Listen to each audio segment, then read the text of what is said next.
Elements senior living நல்ல retired லைஃப்க்கு first step. Valasaravakkam, Vandalur, Kandigai 3 இடத்துல இருக்கு. கால் 7826878268.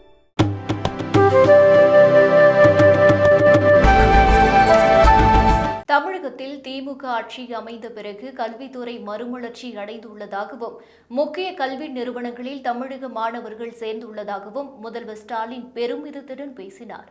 சென்னை கோட்டூர்புரம் அண்ணா நூற்றாண்டு நூலக வளாகத்தில் இந்தியாவின் முதன்மை உயர்கல்வி நிறுவனங்களுக்கு படிக்கச் செல்லும் அரசு பள்ளி மாணவர்களுக்கு பாராட்டு விழா நடைபெற்றது. இந்த விழாவில் முதல்வர் ஸ்டாலின் பேசுகையில், தமிழ்நாட்டில் இருந்து 54 மாற்றுத்திறனாளி மாணவர்கள் உயர்கல்வி நிறுவனங்களுக்கு செல்லும் வாய்ப்பை பெற்றுள்ளது மகிழ்ச்சியாக இருக்கிறது. எதிர்கால சொத்துக்களை உருவாக்கி சமூகத்திற்கும் நாட்டிற்கும் அளித்துள்ள ஆசிரியர்களையும் பெற்றோர்களையும் நான் மனதார பாராட்டுகிறேன். உயர்கல்வி பயிலும் மாணவர்களின் எண்ணிக்கை இந்தியாவிலேயே தமிழகத்தில்தான் அதிகம்.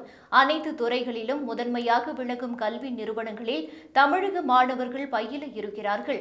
IIT, IIM மட்டுமல்ல, தேசிய சட்ட பல்கலைக்கழகம், விண்வெளி துறையின் உயர்ந்த கல்வி நிறுவனங்களிலும் தமிழக மாணவர்கள் சேர்ந்துள்ளனர்.